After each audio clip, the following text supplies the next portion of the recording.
পল্লী টিভি সংবাদে আপনাদের সবাইকে স্বাগত। আপনাদের সাথে আছি আমি আরিফুর রহমান। প্রথমেই জানিয়ে দিচ্ছি শীর্ষ সংবাদগুলো। ফরিদপুরে বিকাশ প্রতারক চক্রের অন্যতম মূল হোতা সহ 4 সদস্য আটক। কলাপাড়ার অধ্যক্ষ মাহিবুর রহমান মাহিব এমপিকে গণসংবর্ধনা। শেরপুরে ট্রাকের ধাক্কায় এক নারীর মৃত্যু। এবারে বিস্তারিত। ফরিদপুরের ভাঙ্গা উপজেলায় মিয়াপাড়া এলাকায় অভিযান পরিচালনা করে বিকাশের মাধ্যমে প্রতারণা চক্রের মূল হোতা সহ 4 সক্রিয় সদস্যকে আটক করেছে ফরিদপুর র্যাব 8-এর একটি দল। শনিবার রাতে তাদেরকে আটক করা হয়। কোম্পানি অধিনায়ক মেজর তালুকদার নাজমুস সাকিব জানায়, গোপন সংবাদের ভিত্তিতে শনিবার রাতে তাদেরকে ভাঙ্গা উপজেলার মিয়াপাড়া এলাকা থেকে আটক করা হয়। এ সময় আটককৃতদের নিকট হতে বিকাশ প্রতারণার কাজে ব্যবহৃত বিপুল পরিমাণ mobile phone, sim card, tab ও পাওয়ার ব্যাংক জব্দ করা হয়। তিনি জানান, ফরিদপুর শহরের জৈনক মোহাম্মদ আশরাফুল ইসলামের ব্যক্তিগত বিকাশ অ্যাকাউন্ট হতে সর্বমোট 1,11,997 টাকা প্রতারণার মাধ্যমে হাতিয়ে নেয় বিকাশ প্রতারক চক্রটি। এ ব্যাপারে উক্ত ভিক্টিম ফরিদপুর জেলায় কোতোয়ালী থানায় একটি জিডি করেন এবং র্যাব 8-এর ফরিদপুর ক্যাম্পের সহযোগিতা কামনা করে অভিযোগ প্রদান করেন। এ ব্যাপারে ফরিদপুর জেলার কোতোয়ালী থানায় একটি মামলা প্রক্রিয়াধীন রয়েছে বলে তিনি জানান। পটুয়াখালীর কলাপাড়া উপজেলায় ধুলাশালী ইউনিয়ন আওয়ামী লীগের উদ্যোগে অধ্যক্ষ মহিবুর রহমান মহিব এমপিকে গণসংবর্ধনা দেওয়া হয়েছে। শনিবার রাতে আলহাজ জালালউদ্দিন কলেজ মাঠে অনুষ্ঠিত সংবর্ধনা অনুষ্ঠানে সভাপতিত্ব করেন ইউনিয়ন আওয়ামী লীগের সহসভাপতি মুস্তফা হাওলাদার। গণসংবর্ধনা শেষে এক মনোজ্ঞ সাংস্কৃতিক অনুষ্ঠানের আয়োজন করা হয়। এর আগে এমপি মহিবুর রহমান মহিব শপথের পর প্রথম নির্বাচনী এলাকায় আগমন উপলক্ষে পটুয়াখালীর কুয়াকাটা মহাসড়কের পথে পথে সংবর্ধনা দেওয়া হয়েছে। পরে উপজেলা আওয়ামী লীগ কার্যালয়ে তিনি সংক্ষিপ্ত বক্তব্য রাখেন। এই সময় উপজেলা আওয়ামী লীগের সাধারণ সম্পাদক এস.এম. রাকিবুল হাসান, উপজেলা পরিষদের চেয়ারম্যান আব্দুল মোতালেব তালুকদার, এমপি মহিবুর রহমানের স্ত্রী অধ্যক্ষ মোসাম্মদ ফাতেমা আক্তার রেখা, তার ছোট ছেলে মাহিবুর রহমান শোভন, মহিপুর জাতীয় পার্টি শাখা সভাপতি মোহাম্মদ আনোয়ার হোসেন সহ বিভিন্ন ইউনিয়নের নেতাকর্মী উপস্থিত ছিলেন। শেরপুরে ট্রাকের ধাক্কায় মিনোরা বেগম নামে এক নারীর মৃত্যু হয়েছে। নিহত মিনোরা ঝিনাইগাতি উপজেলার হাসলিগাঁও গ্রামের মৃত আশরাফ আলীর স্ত্রী। আজ দুপুরে সদর উপজেলায় বাজিত খিলা বাজার এলাকায় এই ঘটনা ঘটে। পুলিশের প্রত্যক্ষদর্শীরা জানায়, মিনোরা বেগম সকালে শেরপুর জেলা সদর হাসপাতালে চিকিৎসাধীন তার এক আত্মীয়কে দেখতে নিজ বাড়ি থেকে ইজি বাইক যোগে যাত্রা করেন। পরে ইজি বাইকটি দুর্ঘটনাস্থলে আসলে শেরপুর থেকে ঝিনাইগাতিগামী একটি ট্রাক ইজি বাইকটিকে সজোরে ধাক্কা দিলে মিনোরা বেগম ছিটকে পড়লে পিছন থেকে আরেকটি ট্রাক তাকে চাপা দিলে ঘটনাস্থলে তার মৃত্যু ঘটে। পরে পুলিশকে খবর দিলে পুলিশ ঘটনাস্থলে গিয়ে মৃতদেহ উদ্ধার করে এবং ঘাতক ট্রাকটিকে আটক করে। গাজীপুরের টঙ্গী বিসিক এলাকায় 4 পোশাক শ্রমিককে পুলিশ ধরে নিয়ে গেছে। এমন সংবাদ শুনে বিসিকের সকল পোশাক কারখানার শ্রমিকরা সকাল থেকে আন্দোলন করতে থাকে। দুপুর 1টার দিকে ঢাকা ময়মনসিংহ মহাসড়কের স্টেশন রোড এলাকায় সড়কের দুপাশে বন্ধ করে দিয়ে বিক্ষোভ শুরু করে শ্রমিকরা। এই সময় রাস্তায় যান চলাচল বন্ধ হয়ে যায়। প্রায় আধ ঘন্টা পর শিল্প পুলিশ, থানা পুলিশ ও র্যাব একসাথে ধাওয়া দিলে আন্দোলনকারীরা উত্তেজিত হয়ে ওঠে। এক পর্যায়ে আন্দোলনরত শ্রমিকরা ঢাকা ময়মনসিংহ মহাসড়ক ও ঢাকা সিলেট সড়ক সহ বিসিক এলাকায় বেশ কিছু গাড়ি ভাঙচুর করে। পরে শিল্প, থানা পুলিশ, র্যাব সহ পরিস্থিতি নিয়ন্ত্রণে আনলে যান চলাচল স্বাভাবিক হয়। বরগুনায় পিতাকে মারধরে প্রতিবাদ করা যুবলীগ নেতা শামীম ইমতিয়াজ বাদশাকে হত্যা করেছে সন্ত্রাসীরা। সন্ত্রাসীদের গ্রেফতার ও বিচারের দাবিতে আজ সকাল 11টায় বরগুনা প্রেস ক্লাবের সামনে মানববন্ধন ও বিক্ষোভ মিছিল করেন এলাকাবাসী। মানববন্ধনে উপস্থিত ছিলেন সাবেক সংসদ সদস্য ও জেলা পরিষদের চেয়ারম্যান দেলোয়ার হোসেন, জেলা আওয়ামী লীগের সাধারণ সম্পাদক আলহাজ জাহাঙ্গীর কবির, বুড়িচং ইউপি চেয়ারম্যান সিদ্দিকুর রহিম ও জেলা যুবলীগের সাধারণ সম্পাদক শাহাবুদ্দিন সাবু সহ এলাকার হাজার হাজার বিভিন্ন শ্রেণীর পেশার মানুষ। স্লিপার ভাঙা মারাত্মক ঝুঁকিপূর্ণ রেলপথে চলছে পশ্চিম অঞ্চলে 24টি ট্রেন। এভাবে চলতে গিয়ে গত এক সপ্তাহে স্থানীয়রা লাল পতাকা উড়িয়ে দুবার মারাত্মক ট্রেন দুর্ঘটনার হাত থেকে হাজার হাজার ট্রেন যাত্রীকে রক্ষা করেছে। জোড়াতালি দিয়ে ট্রেন চলাচল করলেও ঝুঁকিপূর্ণ রেলপথে স্লিপার মেরামতের উদ্যোগ নেওয়া হয়নি। বিস্তারিত জানাচ্ছেন আমাদের সিরাজগঞ্জ প্রতিনিধি মইনুল হোসাইন।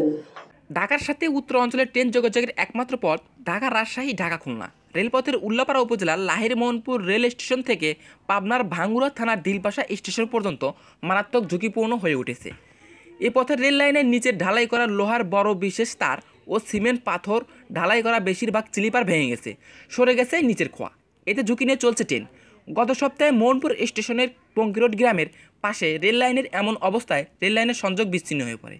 গ্রামের জনক ব্যক্তি বিষয়টি দেখতে পেয়ে লাল পতাকা উড়িয়ে মোহনপুর ও দিলপাশার রেলওয়ে স্টেশন মাস্টারদের খবর দেয়।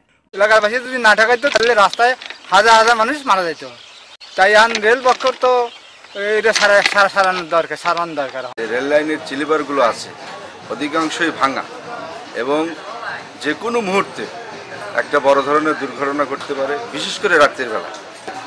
আমি রেললাইন কর্তৃপক্ষকে বিশেষভাবে অনুরোধ করছি, ওনারা যেন দ্রুত এইটা দেখে এর একটা সমাধান করে বড় ধরনের দুর্ঘটনার থেকে যেন আমাদেরকে রক্ষা করে। পরে রেলওয়ে প্রকৌশলী বিভাগের লোকজন এসে 3 ঘন্টা চেষ্টা করে মেরামতের পর ট্রেন চলাচল স্বাভাবিক হয়। 2 দিন পর আবারও একই ঘটনা ঘটে। এতে ভারতগামী মৈত্রী ট্রেন সহ দুদিকের অনেক ট্রেন ঘন্টার পর ঘন্টা আটকে পড়ে। রেলওয়ে বিভাগ এ পথের কোথাও কোথাও ভাঙা ঢালাই স্লিপারের পাশে কাঠের স্লিপার দিয়ে নামমাত্র জোড়াতালি দিয়েছে, কিন্তু বেশিরভাগ স্লিপারই ভাঙা। পশ্চিম বঙ্কিরোড গ্রামের ভাড়ায় হোন্ডা চালক শহীদুল ইসলাম, কৃষক রফিকুল ইসলাম, মাছ ব্যবসায়ী সাইদুল মিয়া জানান, ভাঙা স্লিপারগুলো দ্রুত ঠিক না করলে রেলপথ বিচ্ছিন্ন হয়ে যে কোনো সময় মারাত্মক দুর্ঘটনা ঘটতে পারে। তাদের দাবি, আমরা রেল বিভাগের নিরাপত্তা প্রহরী নয়, মানবিক দায়বদ্ধতা থেকে দিনের বেলা চলাচলের সময় হয়তো লাল পতাকা উড়িয়ে ট্রেন সহ যাত্রীদের রক্ষা করব, কিন্তু রাতের বেলা উল্লাপাড়া লাহিড়ী মোহনপুর স্টেশন মাস্টার আব্দুর রাজ্জাক রেলপথের স্লিপার ভেঙে ঝুঁকিপূর্ণ পথের কথা স্বীকার করে বলেন, স্লিপার ভাঙার বিষয়টি রেলওয়ে প্রকৌশলী বিভাগ দেখেছেন এবং অবগত আছেন, তবুও আমি আবার তাদের জানিয়ে ব্যবস্থা নিতে বলবো। মোহাম্মদ মঈন হোসাইন, পল্লী টিভি, সিরাজগঞ্জ। নির্বাচনের আগে চালের দাম কিছুটা কম থাকলেও হঠাৎ করে বেড়ে গেছে চালের দাম। বাজারে নতুন ধান এসেছে ঠিকই, তবে কমেনি দাম, বরং বেড়েছে। প্রায় সব রকমের চালের দাম কেজিতে বেড়েছে 2 থেকে 3 টাকা। দেশের বৃহত্তম চালের মোকাম কুষ্টিয়ার খাজানগর। এখানকার চাল কল মালিক দাবি করেছেন, ধানের দাম বেড়ে যাও চালের দাম বেড়ে গেছে। কুষ্টিয়া থেকে নাবিলা নাফিজের প্রতিবেদন। হঠাৎ করে নতুন বছরের শুরুতে ধান ও চালের বাজার অস্থিতিশীল হয়ে উঠেছে। মান বেঁধে ধানের দাম মন প্রতি বেড়েছে 100 থেকে 120 টাকা, আর চালের দাম প্রতি 50 কেজির বস্তা বেড়েছে 100 থেকে 300 টাকা পর্যন্ত। সেই হিসেবে নতুন বছরে কেজিতে ধানের দাম বেড়েছে 2.5 থেকে 3 টাকা।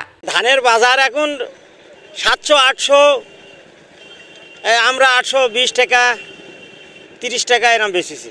চালের দাম কেজিতে বেড়েছে 2 থেকে 6 টাকা। সম্প্রতি চালের বাজার বৃদ্ধি হওয়ার কারণে ক্রেতারা অসন্তুষ্ট প্রকাশ করছেন। গত সপ্তাহের চেয়ে এই সপ্তাহে চাউলের দাম প্রতি কেজিতে 2 টাকারও বেশি বেড়ে গেছে।